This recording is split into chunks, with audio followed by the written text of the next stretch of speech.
Seigneur pour le sacrifice que tu as fait à la croix pour nous. Merci pour le pardon de nos péchés. Merci de nous avoir réconciliés avec notre Père.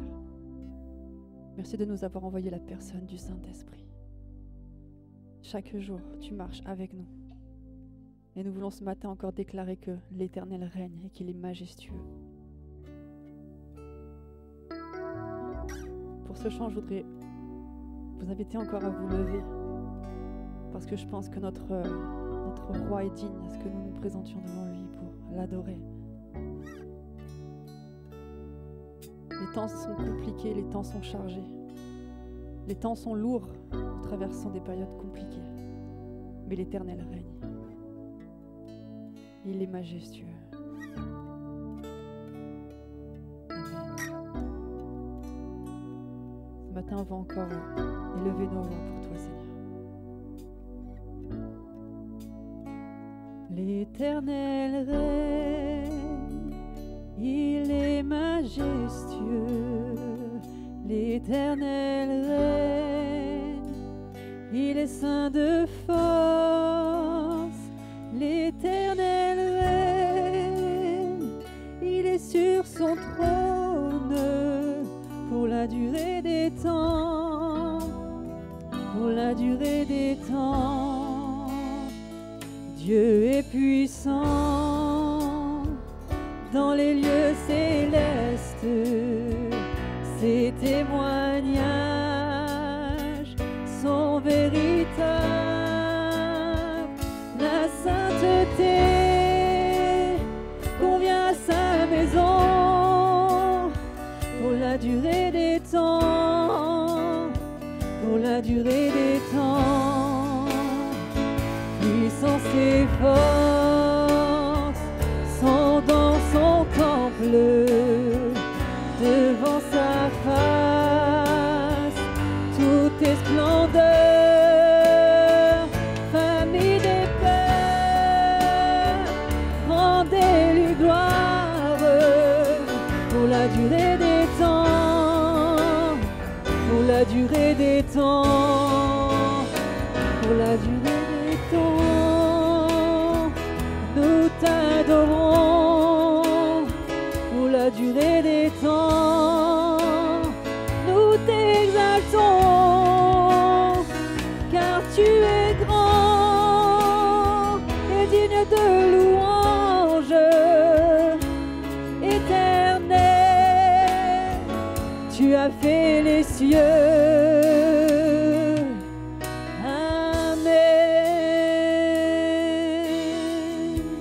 Alléluia, on va louer le Seigneur ce matin tous ensemble. Ce chant nous dit qu'on est venu le louer pour l'adorer, alors que son peuple l'adore ce matin. Est-ce que l'église de Saint-Laurent-du-Var est venue apporter sa louange à son Dieu? Est-ce qu'on peut glorifier notre Jésus, notre Seigneur ressuscité, glorifié? Est-ce qu'on peut lui rendre toute la dignité, toute la gloire? Est-ce que cette église peut célébrer le beau nom de Jésus ce matin? Est-ce qu'on peut glorifier le nom de Jésus au travers de notre adoration, notre louange?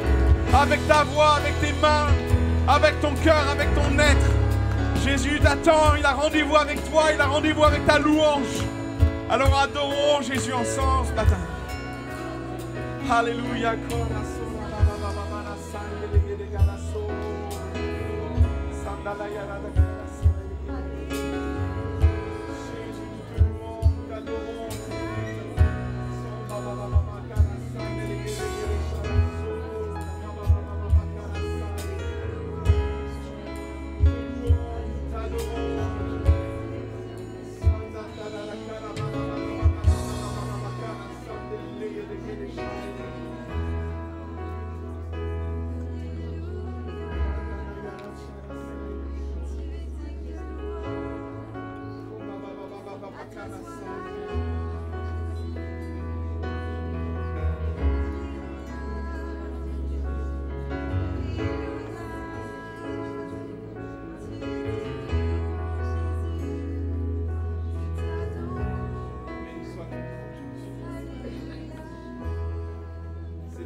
puissance par rapport à Amen. cette Jésus, amen. Seigneur, que ce matin, tu puisses entrer dans nos cœurs, De Seigneur, de l'intérieur comme de l'extérieur, Seigneur, et que toutes choses soient la gloire de ta présence, Seigneur. Amen.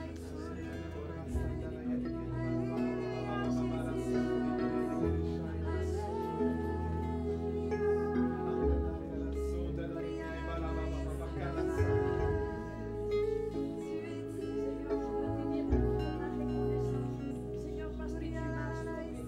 Seigneur, merci, Seigneur. Tu continues à m'écouter, Seigneur, tous les jours de ma vie. Et Seigneur, je veux la grâce, Seigneur. Je reconnais, Seigneur, que tu es merveille envers moi, Seigneur. Et je veux la grâce d'être ton Père, Seigneur. Merci pour ta fidélité. Seigneur, merci pour ta fidélité, pour ta passion, pour ta grâce, Seigneur. Merci.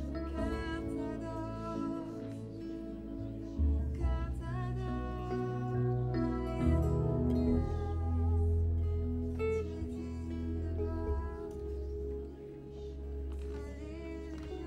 Nous te louons, Jésus.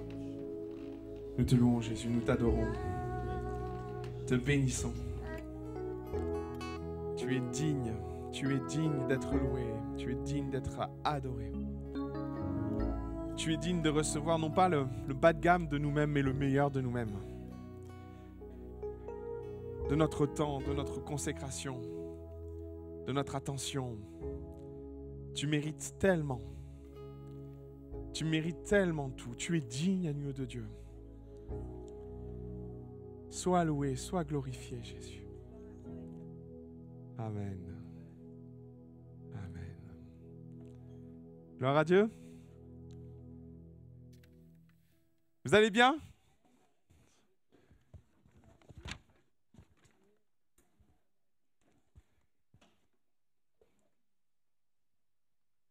Je suis content de vous retrouver.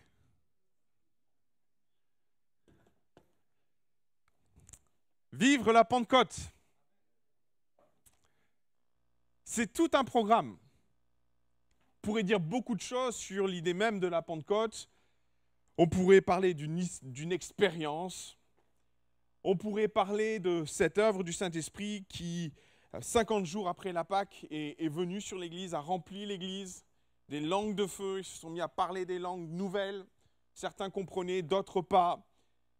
Toujours est-il que quand le Saint-Esprit nous amène à parler une langue, on ne sait pas trop ce qu'on raconte. Sacrée expérience quand même. Cette expérience surnaturelle, les 120 étaient là réunis et Dieu a décidé d'envoyer l'Esprit Saint sur son Église.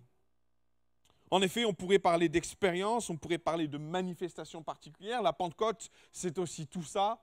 C'est le baptême, c'est le parler en langue, mais c'est la prophétie, c'est l'action de Dieu manifestée dans l'Église, c'est les dons de guérison, les dons de miracles, les dons de foi. On aura l'occasion d'en parler. Mais si je devais poser la question à Paul, et si je devais dire à Paul, Paul, qu'est-ce que tu en penses? C'est quoi pour toi la Pentecôte? C'est quoi pour toi vivre la Pentecôte?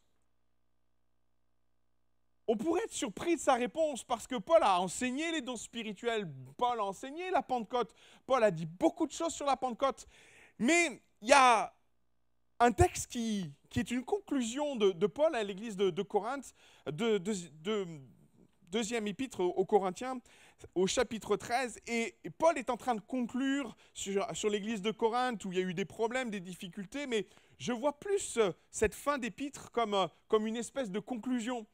Et Paul termine cette magnifique conclusion avec un texte qui doit s'afficher. « Du reste, frères, soyez dans la joie. »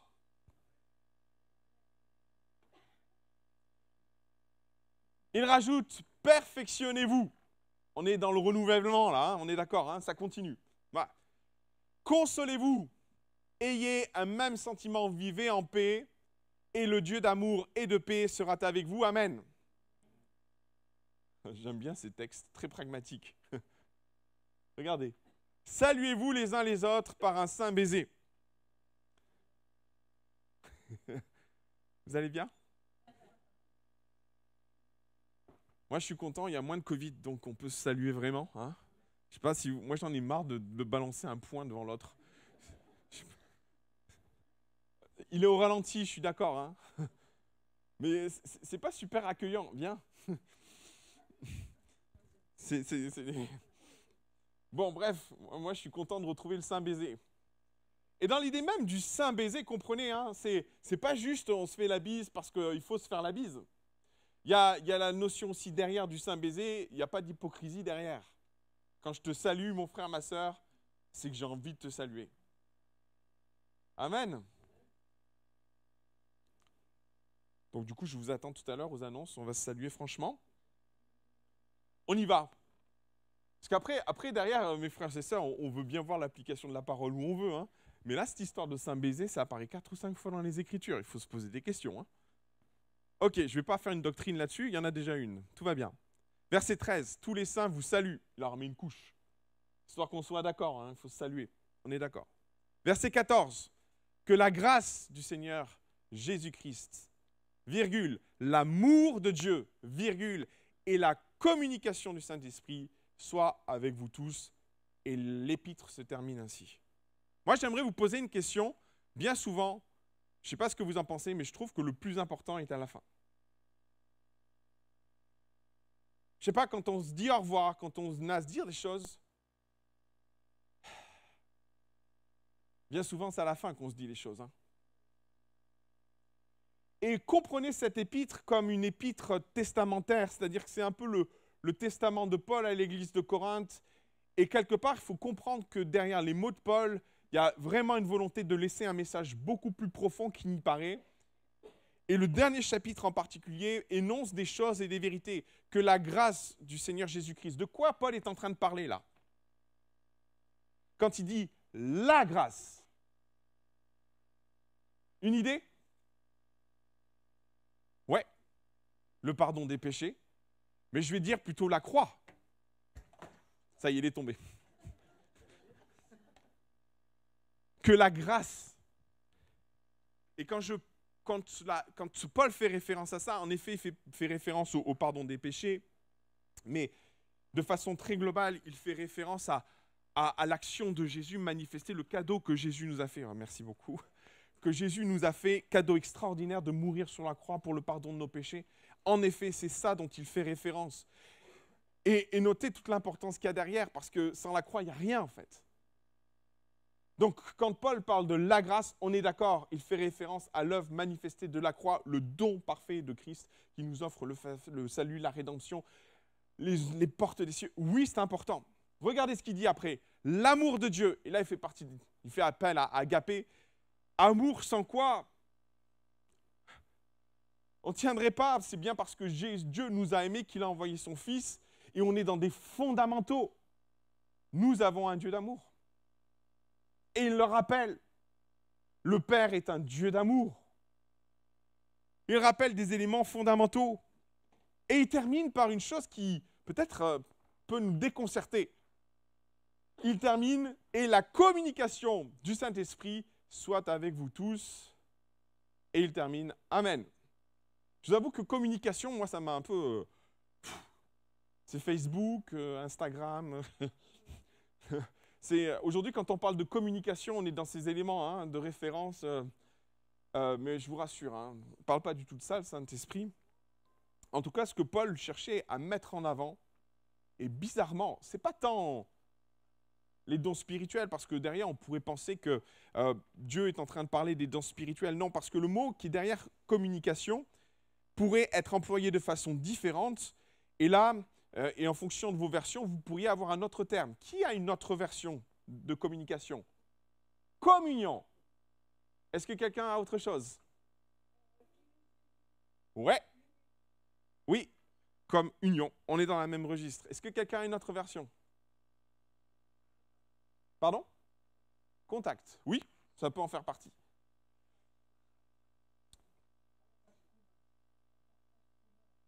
Oui, ça peut être pas mal ça.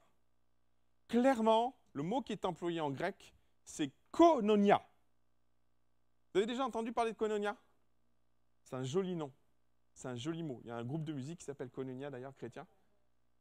Très bon musicien, je vous le recommande. Maintenant, au-delà de ça, le mot qui est employé par Paul invite à communiquer, vivre en communion, en partage avec la personne du Saint-Esprit. Peut-être on aurait pensé que Paul allait terminer « je veux », et il l'a dit plusieurs fois, aspirer aux dons les meilleurs et mettre en avant l'action du Saint-Esprit dans nos vies. Il aurait pu peut-être même mettre en avant l'expérience du Saint-Esprit, vivez l'expérience du Saint-Esprit, mais ce que Paul met en avant, ce n'est pas tout ça. Ce qu'il cherche dans ce passage-là, nous rappeler un élément fondamental de notre relation avec Jésus. Évidemment, c'est la croix. Avec le Père, c'est l'amour du Père, mais avec le Saint-Esprit, c'est notre relation. Et il y a sans doute quelque chose à comprendre dans le fait de vivre la Pentecôte, parce que c'est de ça dont on parle. On pourrait mettre plein d'accents sur ce que peut être vivre la Pentecôte. On pourrait même dire, c'est quand même important de vivre la Pentecôte, c'est quand même important de vivre les dons du Saint-Esprit. On y viendra. Sauf que Paul, si on devait faire un espèce de podium, quelque part, Paul nous dit, oui, peut-être c'est important les dons spirituels, il faut les vivre. Mais Paul ne souligne pas à la fin de son épître l'importance de vivre les dons spirituels ou de vivre l'expérience. Il parle de vivre une communion avec la personne du Saint-Esprit. Pourquoi je dis ça? Et pourquoi c'est important? Et pourquoi Paul souligne les choses de cette façon-là? Parce que Corinthe, les épîtres aux Corinthes ont souvent été des instruments d'enseignement sur la relation, ou en tout cas l'œuvre du Saint-Esprit en nous, comment il doit s'exprimer. On reviendra dessus la semaine prochaine, puisque je vais reparler de ça, je vais faire une espèce de continuité.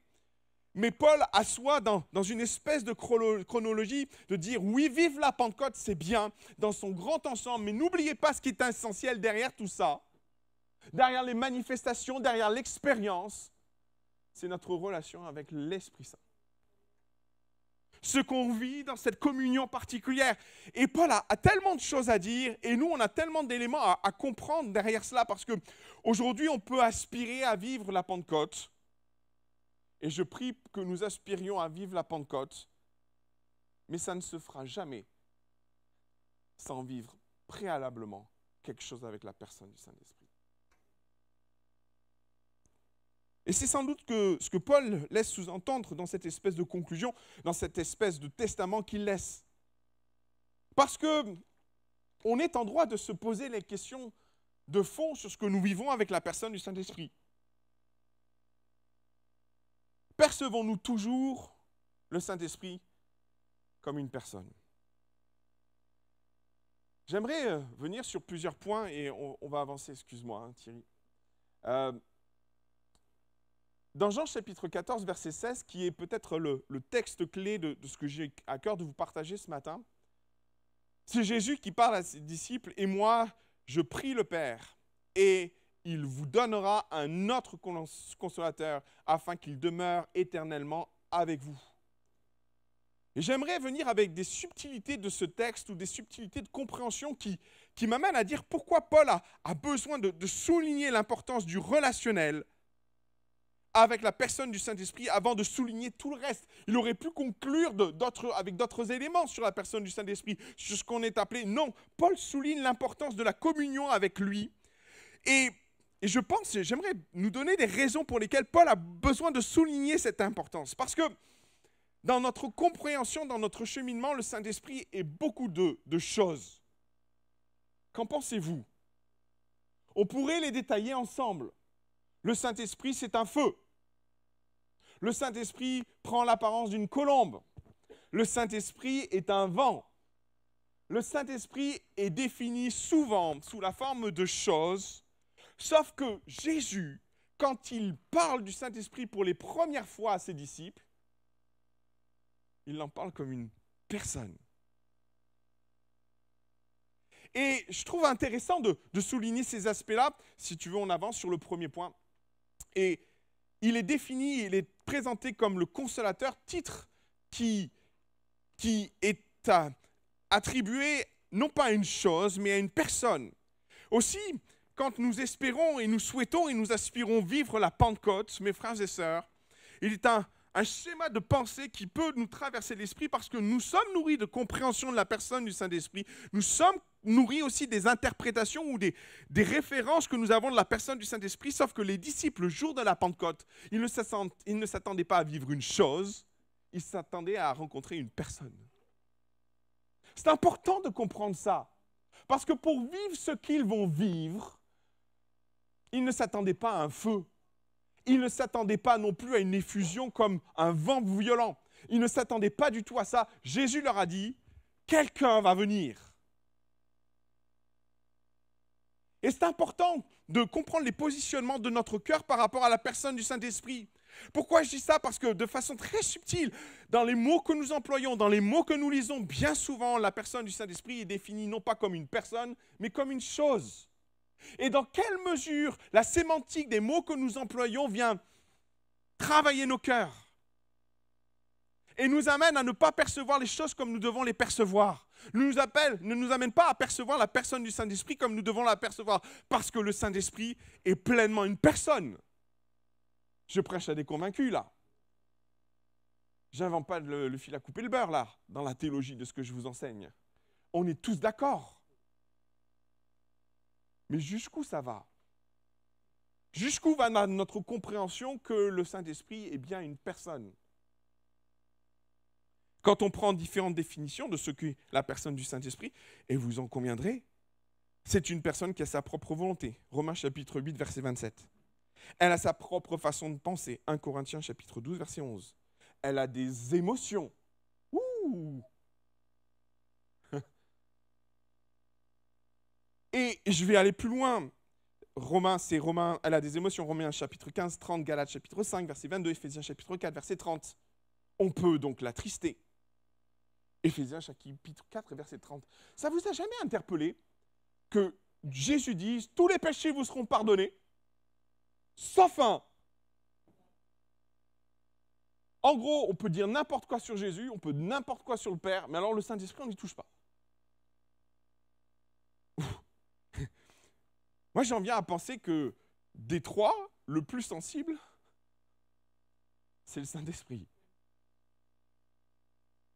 Et dans cette mesure-là de compréhension, jusqu'où la compréhension de la personne du Saint-Esprit est vécue dans nos vies. Et les disciples, le jour de la Pentecôte, ils n'attendaient pas non plus une expérience. Comprenez-moi ce que je veux dire. C'est qu'ils s'attendaient dans la présentation que Jésus leur fait. Attendez le Consolateur, attendez qu'il vienne. Et finalement, ils attendaient non pas une expérience, non pas une chose, mais vivre une rencontre avec une personne. Et par moments, dans nos attentes, je pose la question, allons plus loin. Dans ce qu'on veut vivre avec la personne du Saint-Esprit, est-ce qu'on cherche à vivre plus une expérience qu'une rencontre? Qu'en pensez-vous? Et Jésus bouscule un peu parce que nous, on connaît l'expérience du baptême du Saint-Esprit.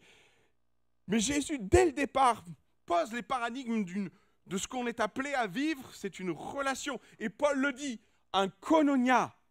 La koinonia avec le Saint-Esprit, une relation avec le Saint-Esprit. Il ne parle pas de l'effusion ou de l'expression des dons en nous. En fait, il ne parle même pas d'une expérience, mais il parle de ce qu'on est amené à vivre avec une personne, une rencontre, un échange, un partage. Je te donne, tu me donnes, on vit quelque chose ensemble. Et c'est important de poser ces fondements-là, parce qu'on peut chercher longtemps à vivre une expérience sans comprendre que dès le départ, Dieu nous dit, ce n'est pas une expérience que je veux te donner de vivre, c'est une koinonia, une relation.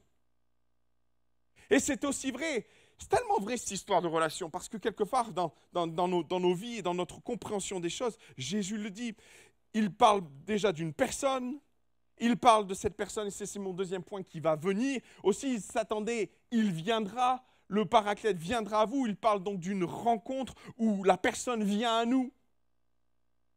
Vient donc en nous, parce que c'est l'action du Saint-Esprit qui vient nous remplir, on est d'accord? Et dans l'idée même de venir nous remplir, oh là là,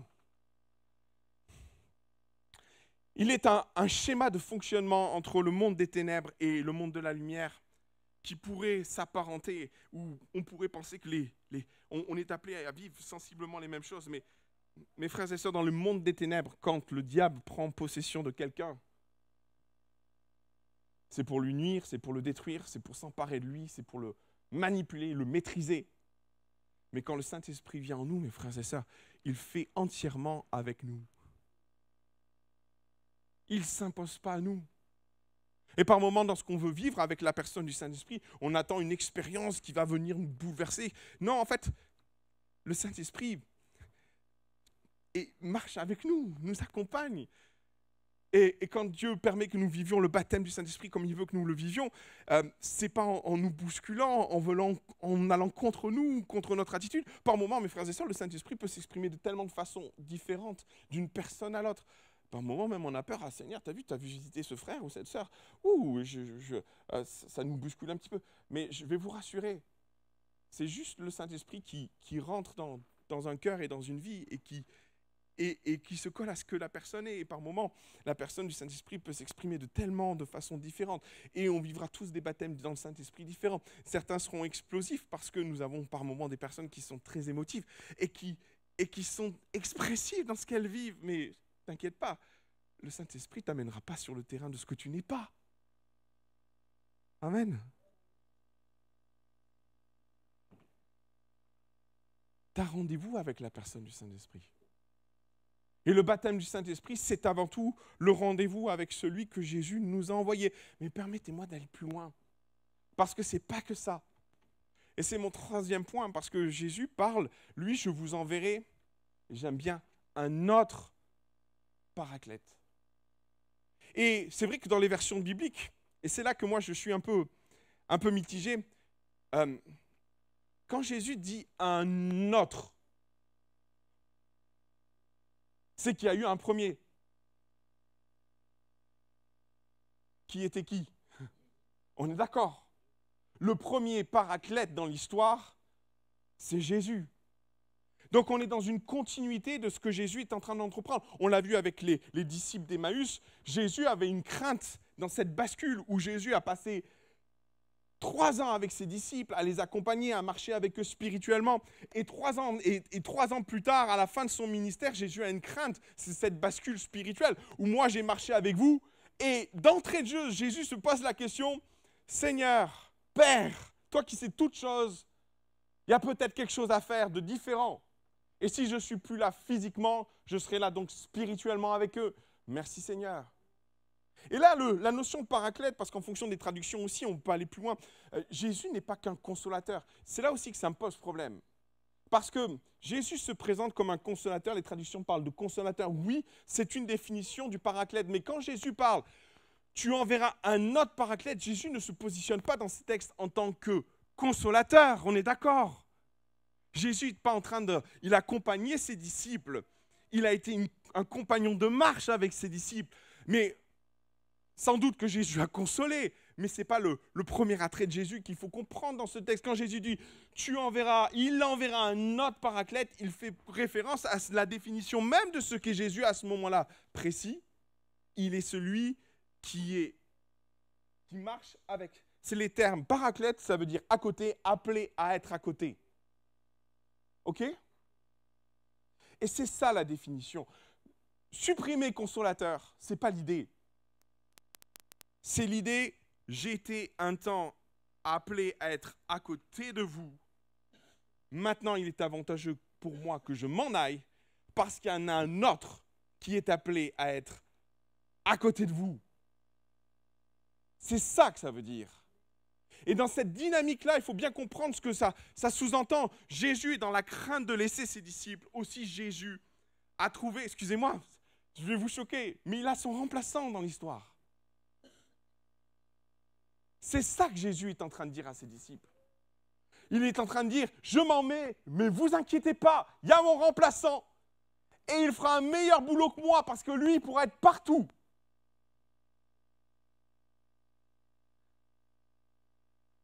Alors comprenez où je veux en venir. Parce que c'est ça qui est important dans l'idée de koinonia, de ce que Paul essaie de traduire, de nous dire. Les disciples ont vécu pendant 3 ans avec un Jésus qui était l'appelé à être à côté. Et permettez-moi un mot que nous connaissons bien, un compagnon. C'est ça en fait. Pendant 3 ans, Jésus a été le compagnon des disciples, à être avec eux constamment, à échanger avec eux constamment. Et Jésus est dans une sainte crainte de se dire, je m'en vais, mais il leur dit, vous inquiétez pas, il y a un autre compagnon qui va venir marcher à vos côtés. C'est important de comprendre ça. Parce que théologiquement, on fait des raccourcis, mais qui y ont du sens. Jésus nous dit, je serai avec vous jusqu'à la fin des temps. Amen. Mais théologiquement, par extension, parce que c'est la divinité de Christ qui est avec nous constamment, c'est plus Jésus qui est à côté de nous. C'est le Saint-Esprit. Jésus est parti. Et même, il y a ce texte qui me semble, qui fait un peu bizarre, parce que quand Jésus s'en va dans les cieux, c'est l'ascension, il part dans les cieux, les disciples sont là. Il faut que 2 anges viennent leur dire, hé, les gars, ça y est, il est parti. Hein. Vous pouvez faire autre chose maintenant. Et il y a cette notion très importante de comprendre que la personne qui marche à nos côtés, notre compagnon de marche, ce n'est pas tant Jésus. Alors oui, par extension, c'est Dieu. Mais théologiquement, c'est la personne du Saint-Esprit. Vous êtes d'accord avec ça? Ça se tient théologiquement. Hein. Vous pourrez trouver plein de textes où Jésus est assis à la droite du Père. Quand Étienne est en train de mourir, il voit Jésus là-haut. Mais Étienne n'est pas avec Jésus en bas. Par contre, une chose est certaine, et notez bien ce texte alors qu'Étienne est en train d'être lapidé, il nous est dit d'une chose, mais rempli. C'est lui qui est là à nos côtés. C'est tellement vrai cette histoire que les apôtres vivaient ces particularités de relation avec la personne du Saint-Esprit, tout en étant baptisés du Saint-Esprit. C'est Paul qui va dire une chose assez intéressante. Je rends grâce à Dieu de ce que je parle en langue plus que vous tous, constamment en connexion, en koinonia avec lui, en train d'échanger avec lui. Il y a une dynamique de relation nouvelle qui s'installe lorsque nous vivons le baptême du Saint-Esprit. Autant nous pouvons vivre des temps de prière intense où Jésus nous dit, quand vous priez le Père, demandez en mon nom les choses et vous les obtiendrez. Ça, c'est la prière. On va instituer des points théologiques forts. Mais dans le relationnel de notre chaque instant, qui est à côté?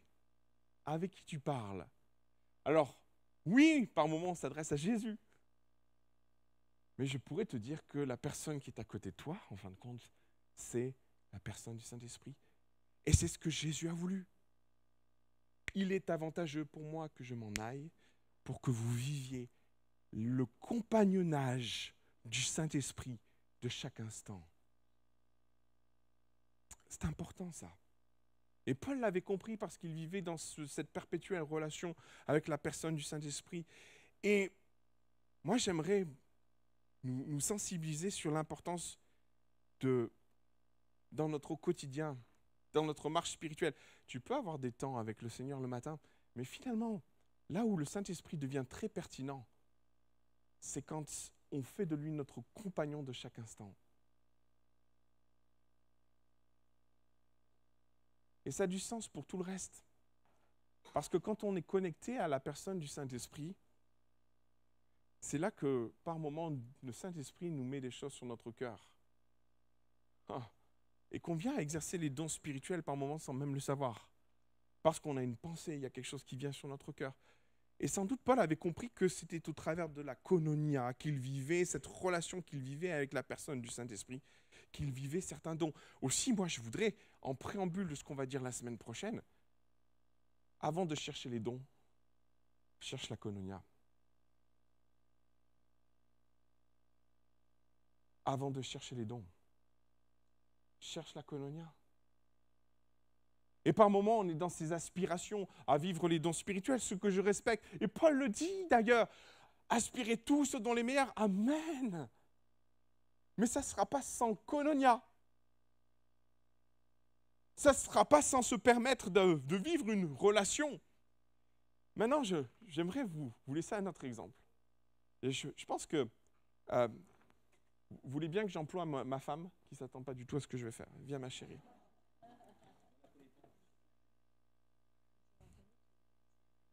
Ah ouais, bah écoute, c'est pas grave. Donc elle me dit qu'il y a la famille qui regarde sur Internet. On va assumer. Bonjour. Admettons, je suis le chrétien lambda. Et ma femme est la personne du Saint-Esprit. On est d'accord? En fait, ça peut se résumer à ça, ce que nous vivons avec la personne du Saint-Esprit. Parce que le Saint-Esprit nous aime profondément, n'en doutez pas. Et une chose qui est encore plus certaine, c'est que le Saint-Esprit veut nous parler, veut nous sensibiliser. C'est son rôle d'ailleurs. Il vous conduira dans toutes ces choses, vous enseignera, vous protégera, vous dira ce que vous devez dire. Maintenant, cloisonnons un peu les choses. Je suis chrétien lambda et le Saint-Esprit veut me parler. Alors, joue le rôle du Saint-Esprit, essaie de me parler. Parce que des fois, ça se résume à ça, dans un couple aussi. Vous voyez les problèmes de communication qu'on peut avoir des fois dans le couple? On peut aussi éventuellement les retrouver dans notre relation avec la personne du Saint-Esprit. Est-ce que tu peux faire un Saint-Esprit convaincant, s'il te plaît? Admettons. Ah, j'ai beaucoup de choses à faire aujourd'hui. Comment je vais faire? Je suis là. Je comprends pas en fait. Oh là là, je suis stressé, c'est pas possible. Comment je vais faire? Oh là là là. Je suis là. Et après, Je suis là. mais non, c'est pas possible. Oh. Il faut que j'appelle un tel. Oui. Après, il faut que je dépose les enfants à la crèche. Et puis quand je reviendrai, je vais essayer de. Vas-y, c'est Non, bon. mais après, mais comment je vais faire? C'est insupportable, hein. Elle l'a dit. Écoutez-moi bien. Vous avez entendu ce qu'elle a dit? C'est insupportable. Insupportable. Merci mon amour, tu as été très convaincante.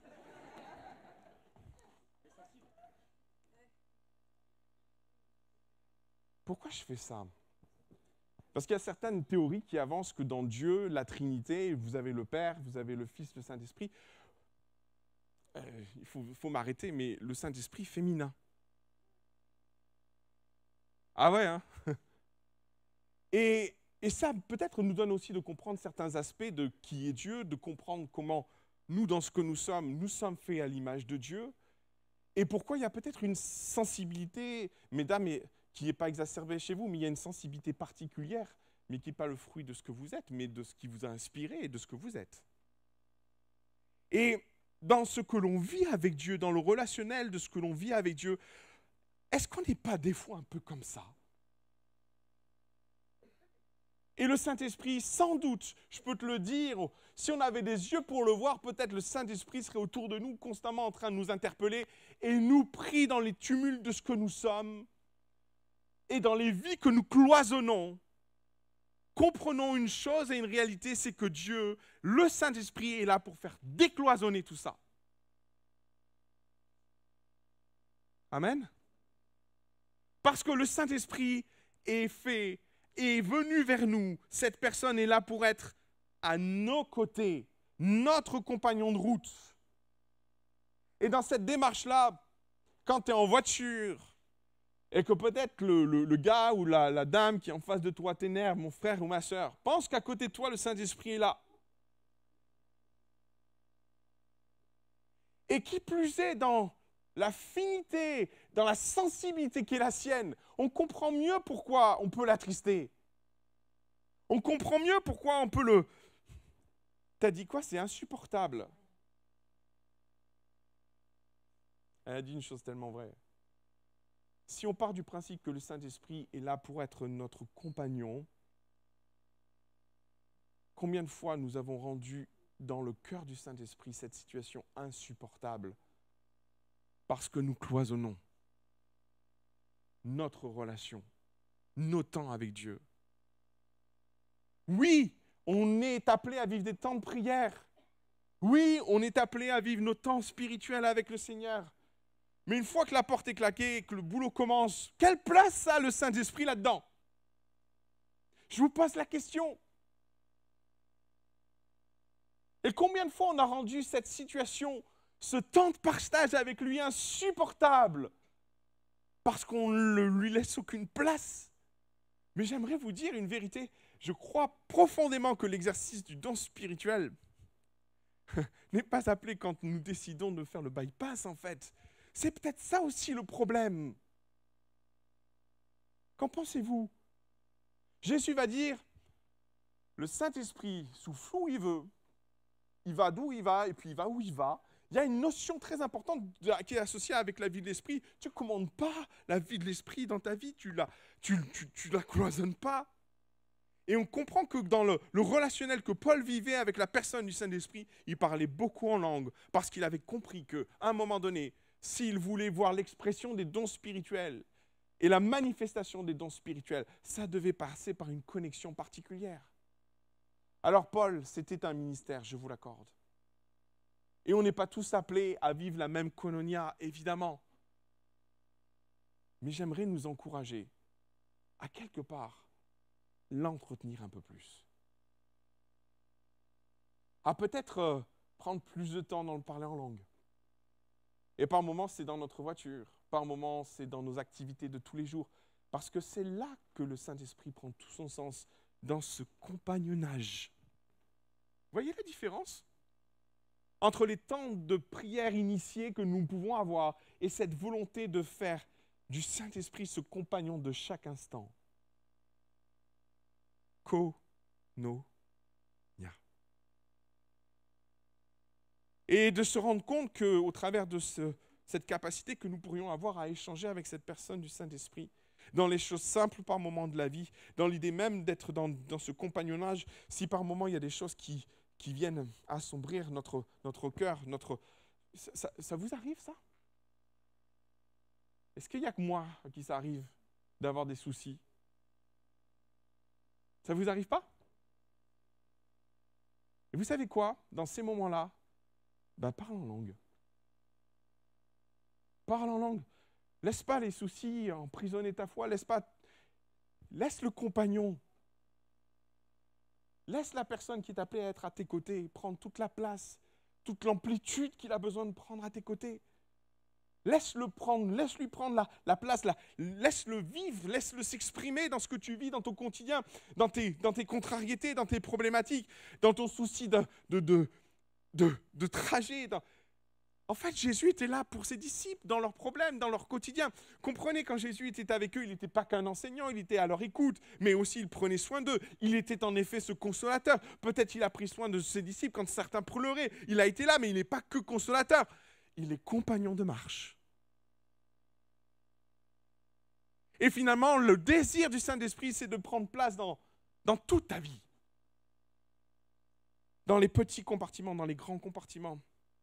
Et en effet, il est appelé à être à tes côtés. Paraclète. Appelé à être à côté. Et plus tu lui permettras d'être à tes côtés, plus lui s'exprimera. Amen. Vous l'avez bien compris quelques instants? J'ai invité l'équipe de louange à s'approcher.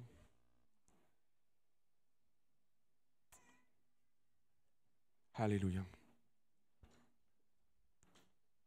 Ce matin, je voudrais prendre un temps dans la présence du Seigneur.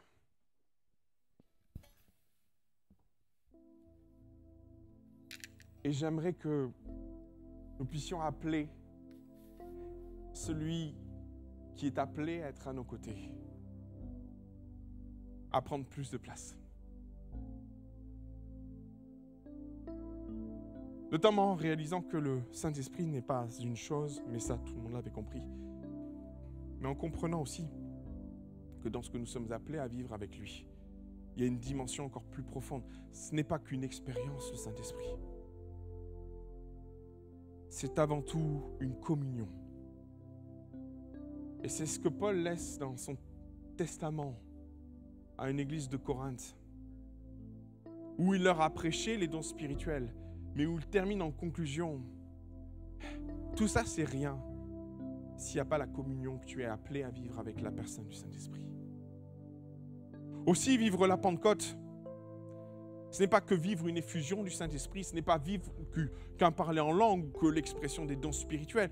Oui, c'est dans cette suite logique, mais c'est plus que ça, la Pentecôte. C'est cette volonté de faire une place à la personne du Saint-Esprit dans notre vie. Il marche à tes côtés. Il est là pour te réconforter, pour te consoler, pour te rassurer. Il est là pour prendre la place, il est là pour remplir le vide. Il est là pour te relever, il est là pour t'encourager. Il est ce paraclète, celui qui marche à tes côtés. Par moments, ça ne tient qu'à une volonté de le faire exister à nos côtés, parce qu'il est là. C'est une volonté aussi de lui dire maintenant, prends toute la place, Jésus. Esprit de Dieu, prends toute la place dans mon cœur. Celui qui est appelé à être à tes côtés a été appelé en remplaçant de Jésus. Et non pas dans la demi-mesure. C'est comme Jésus. Mais c'est puissance 10 000. Son action va plus loin encore. Et Jésus va le dire, il est avantageux que je m'en aille. Et si nous pleurons parce que nous ne sommes pas les disciples et que nous n'avons pas vécu la présence de Jésus physiquement, Jésus nous assure que le paraclète, l'autre paraclète, celui qui est appelé à être à côté de nous, c'est encore mieux. Je voudrais qu'on prenne un temps ce matin pour tous ceux qui aspirent à vivre le baptême du Saint-Esprit. Tous ceux qui aspirent à vivre une relation plus étroite avec la personne du Saint-Esprit. À tous ceux qui disent, Seigneur, je veux plus de toi, Esprit de Dieu, je veux plus de toi dans mon quotidien. Je veux plus de toi en tant que compagnon de marche. Je veux plus de toi, mon Jésus. Plus de toi, Esprit Saint. Aide-moi à t'accorder plus de place dans ma vie. Et je veux lancer notre Église dans cette semaine à cette possibilité que tu as un rendez-vous avec la personne du Saint-Esprit. Tu as rendez-vous avec la personne du Saint-Esprit. C'est une promesse, il l'a dit, il enverra le Paraclète, il enverra le Saint-Esprit. Seigneur mon Dieu, je te prie pour chacun d'entre nous ce matin. Et alors que nous avons les têtes baissées, et moi je pourrais me lever mais je suis déjà debout.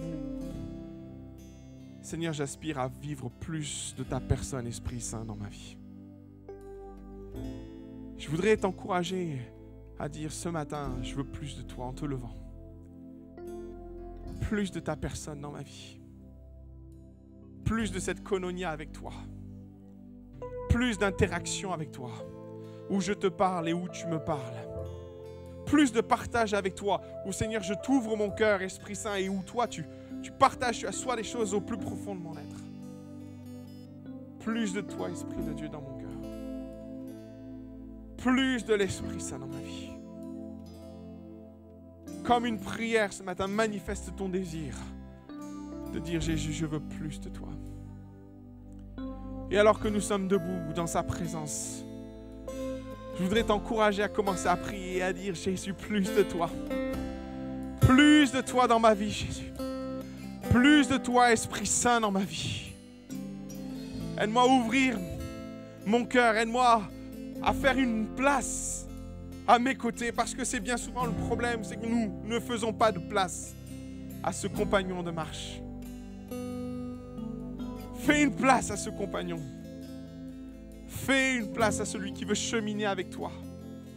Fais une place à celui qui a été envoyé pour être à tes côtés. Fais une place à celui qui veut prendre un maximum de place dans ta vie. Qui veut interagir avec toi. Est-ce qu'on peut élever nos voix ensemble comme une prière? Est-ce que tu veux bien parler en langue? Exprimer le don que tu as reçu? Dans cette volonté de dire, Seigneur, plus de toi dans mon cœur. Plus de toi dans ma vie. Plus de ton onction dans ma vie. Plus de ta présence à mes côtés, Jésus. Alléluia.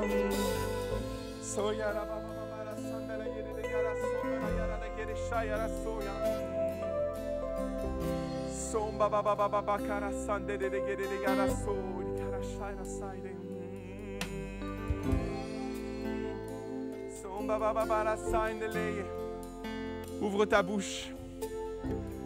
Invite la personne du Saint-Esprit à un rendez-vous divin avec toi.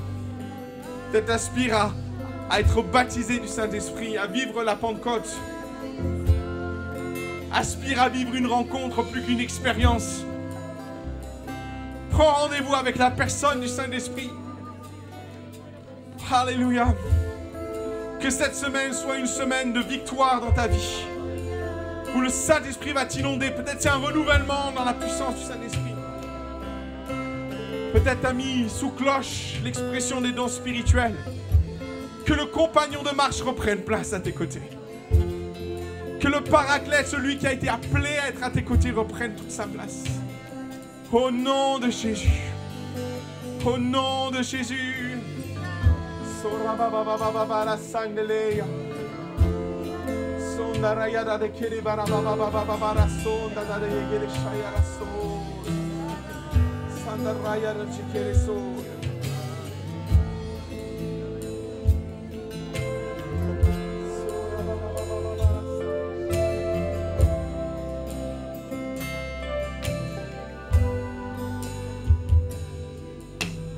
Inonde ce lieu de ta présence. Nous avons besoin de toi. Inonde ce lieu de ta présence. Nous avons besoin de toi.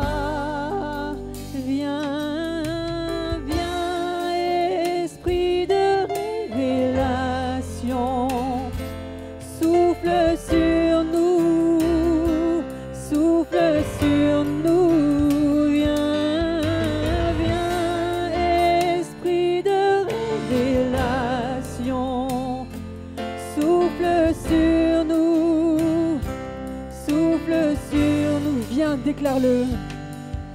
Viens, esprit de révélation, souffle sur nous, souffle sur nous. Nous avons besoin de toi, nous avons besoin de toi en cet instant. Seigneur, sois le centre de nos vies, et qu'en moi s'élève un chant, une mélodie, témoignant de ta grâce infinie. Inonde ce lieu de ta présence. Inonde ce lieu de ta présence. Nous avons besoin de toi. Dis-lui au Seigneur, nous avons besoin de toi. Inonde ce lieu de ta présence. Nous avons besoin de toi. Viens, viens Seigneur. Viens, esprit de révélation, souffle sur nous, souffle sur nous. Viens, viens, esprit de révélation, souffle sur nous, souffle sur nous.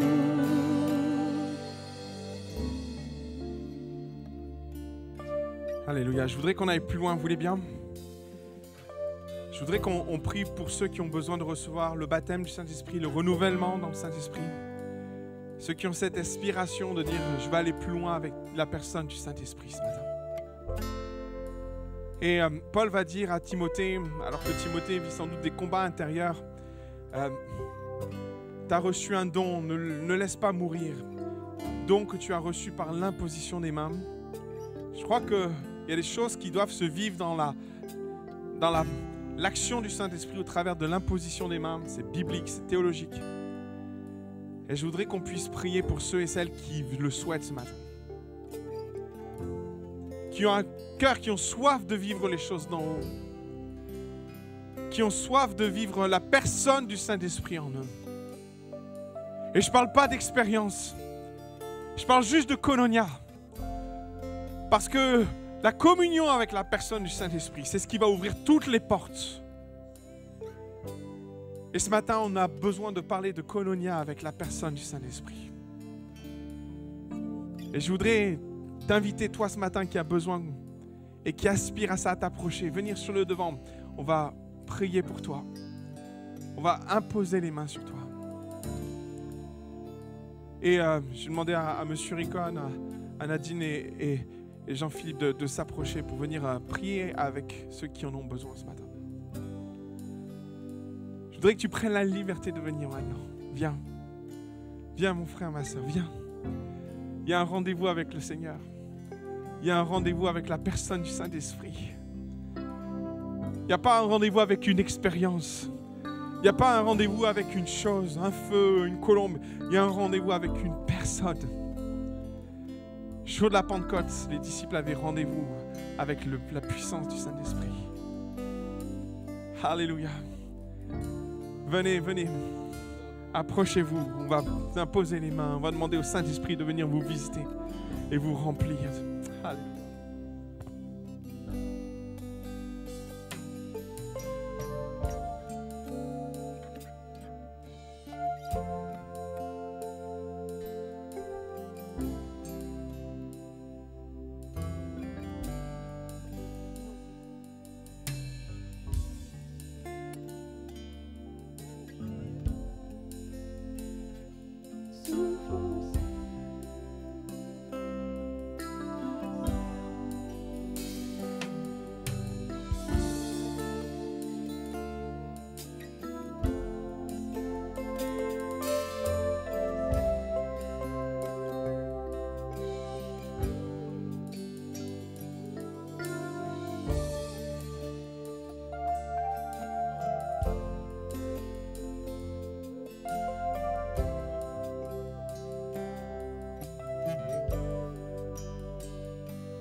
Jésus, viens plus sur toi.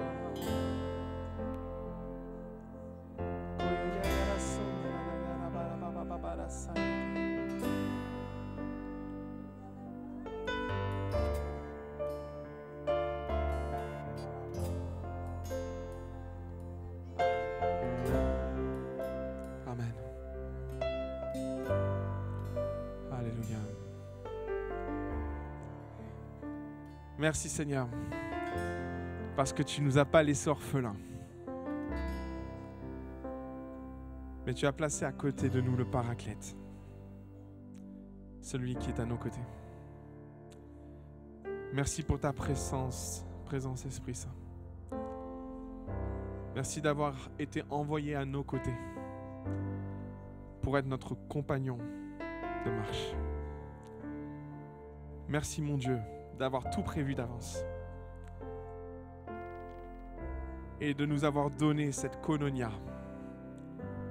cette communion avec la personne du Saint-Esprit, cette place particulière à nos côtés. Que ton nom soit loué et béni, Jésus. Amen et Amen. Gloire à Dieu. Ce pourquoi il y en a prié, je voudrais vous encourager à persévérer. Si vous n'avez pas vécu le baptême du Saint-Esprit, attendez-vous à ce que ça se passe. Il l'a promis, ça doit arriver. Et ça doit arriver, et ça va arriver. Et moi, je veux me réjouir parce que dimanche prochain, on aura des témoignages de baptême dans le Saint-Esprit. Amen. Et qu'il y a des gens qui vont dire, j'ai été visité par le Saint-Esprit, j'étais dans mon temps de relation avec le Seigneur et j'ai eu un rendez-vous avec l'Esprit Saint. Amen. Gloire à Dieu.